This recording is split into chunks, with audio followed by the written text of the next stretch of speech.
Topic po natin, mga sakit sa paa. Okay? Pag titignan na natin yung paa natin, pwede natin malaman kung meron tayong sakit o wala. So, i-check natin na 15 signs na posibleng may sakit tayo. What your feet says about your health, tinitignan niya ng mga doktor. Number 1, pag nakita nyo namamaga ang big toe, ayan po, oh, very common po yan. Pag ganyan namamaga, namumula, sobra-sobra sakit, sign yan ng gout.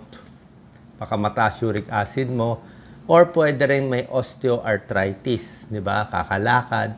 O may tinatawag na turf toe yung mga atleta kakatakbo. Pero pag ganyan namumula, duda natin gout. Yan, gout to. Big toe ang tinatamaan. Pwede rin siko, yan, tumataas ang uric acid. May gamot para sa gout, may binibigyan ng colchicine, minsan steroids. Number 2, very common, yung heel pain, masakit dito sa talampakan. Yan, no? May punit siya. Oh. Maraming possibility. Ang common is plantar fasciitis. Kakatakbo yan. So, namamaga yung mga ligament dito sa heel bone. Pwede dahil may arthritis ka, pwedeng sobrang exercise, baka pangit yung rubber shoes mo, luma na, pwede rin mag-cause ng tendonitis. May small chance, may bone infection, may tumor, may fracture. Sana naman hindi. Pero ang common is plantar fasciitis, heel pain, lalo na sa umaga, sumasakit. Yan, no? Plantar fasciitis. Sa umaga, masikip, masakit. Yan, no? Minsan naglalagay ka ng heel pad sa rubber shoes. Number 3, ito, delikado na to. Number 3, burning. Parang nangingimay, namamanhid, o parang minsan walang pakiramdam, naiiba pakiramdam sa paa. Sign yan ng diabetes. Peripheral nerve damage. Pwede rin naman mababa ka sa vitamin B, pwede may kidney disease, pwede mahina circulation sa paa, pwede rin hypothyroid, pero mas common yung diabetes. Ayan, o, yan ang symptom of diabetic peripheral neuropathy. Parang nagka-cramps, parang burning, namamanhid. Minsan wala ng balance. Isa pang sign ng diabetes, wala lang dito. Yung paa, medyo nangingitim. Pag yung paa nyo, balay natin, ito yung paa nyo. Oh, dapat normal ang kulay. Yan, flesh. Pag yung paa nyo mismo, nakakita po kayo ng parang stippling ang tawag namin doon. Tuldok-tuldok na gray. Tuldok-tuldok na gray. Tapos nag-gray yung paa.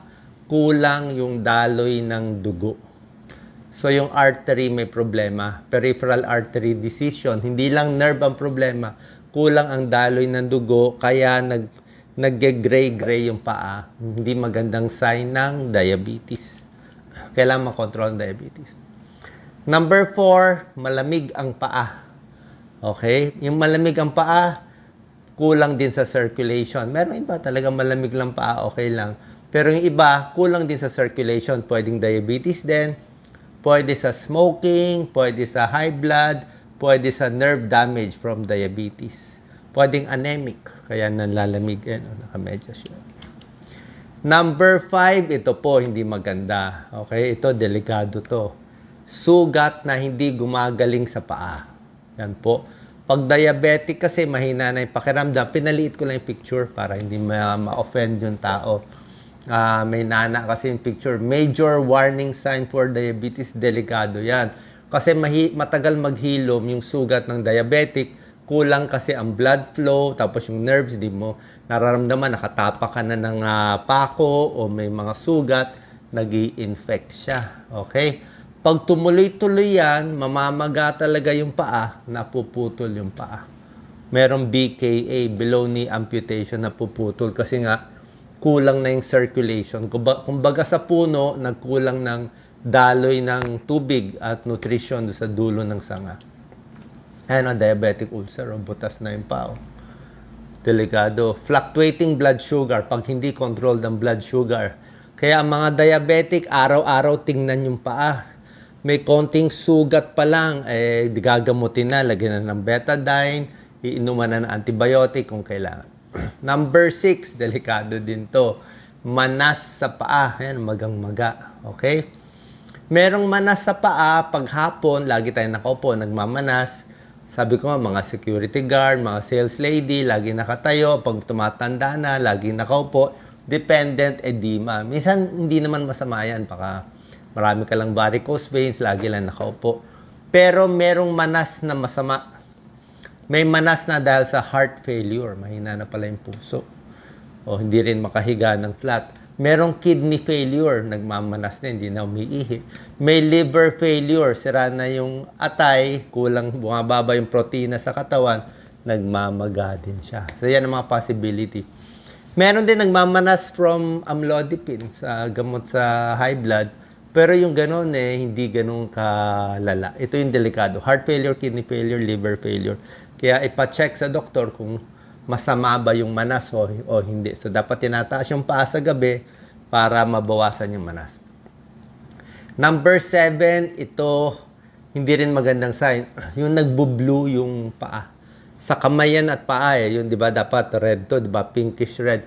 So, pag bigla nag-iiba kulay, namumuti, nagbo-blue, Raynaud's disease yun. Namumuti, nagbo-blue, nagre-red again.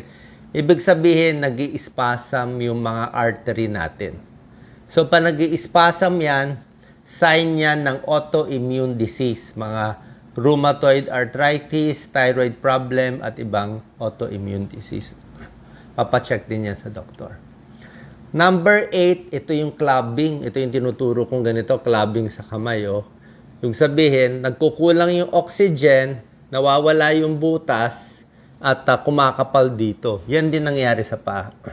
Pag nag-clubbing yung kamay, yan din nangyayari sa paa. Bakit nagka-clubbing? Congenital heart disease, blue baby, mamahina oxygen. Tapos yung sa baga, na laging naninigarilyo, emphysema.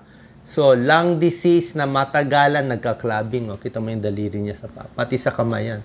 Hands and feet. Minsan yung mga liver problem, pwede rin magkaroon. Yan, kakaiba yung nail, parang tumataas siya.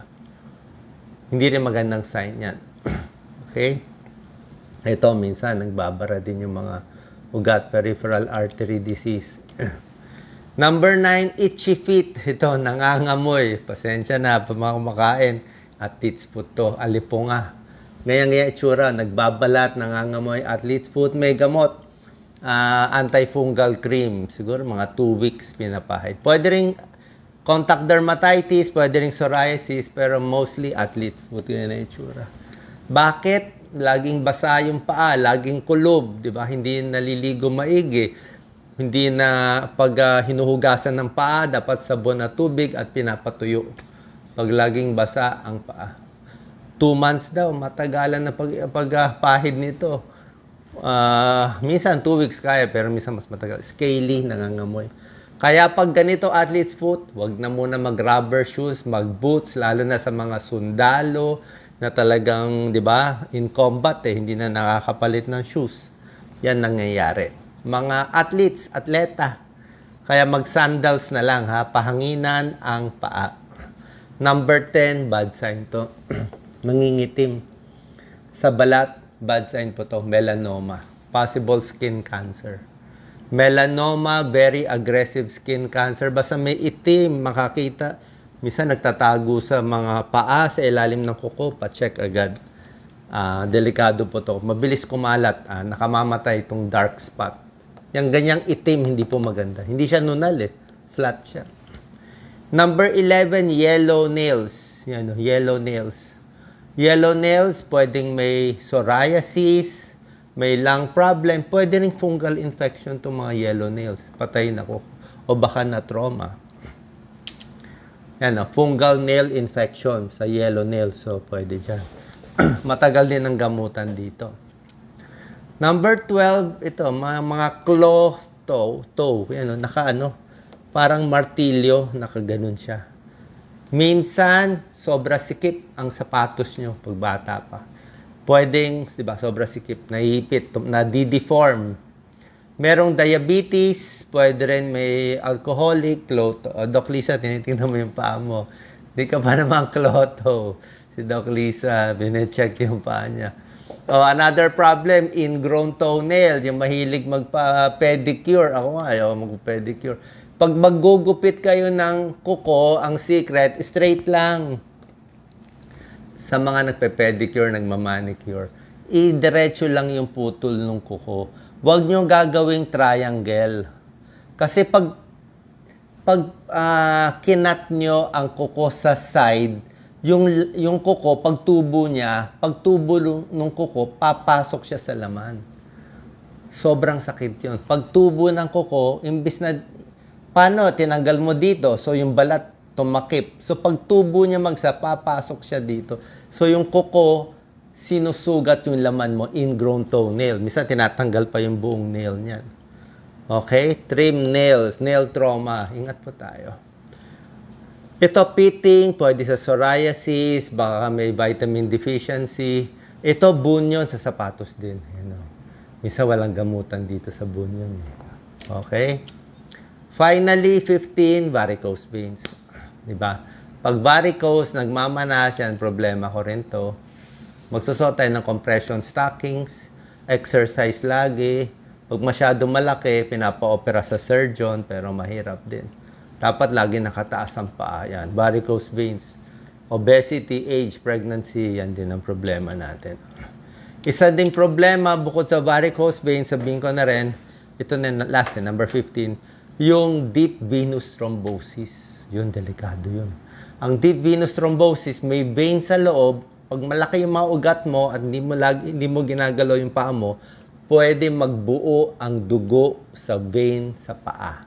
Pag nagbuo yung dugo sa vein sa paa, delikadong delikado. Deep vein na malaki, may thrombosis, nagbuo yung dugo. Pag na-dislodge yan, aakyat yan. Pag akyat niyan sa paa, pupunta sa lungs, magbabara sa lungs. Pag nagbara sa lungs, magwe-wedge yan dito, mamamatay yung lungs. Pag namatay yung lungs, mahirapan din yung puso. Delikado po. Okay, so dapat galaw-galaw, exercise, di ba? Mag-wear ng compression stockings para nakaipit to, nabibilihan sa mga tindahan. Okay, so yan ang mga important signs sa paa na kailangan natin malaman. Pinili ko lang yung mga serious para alam ng ating kababayan. Salamat po.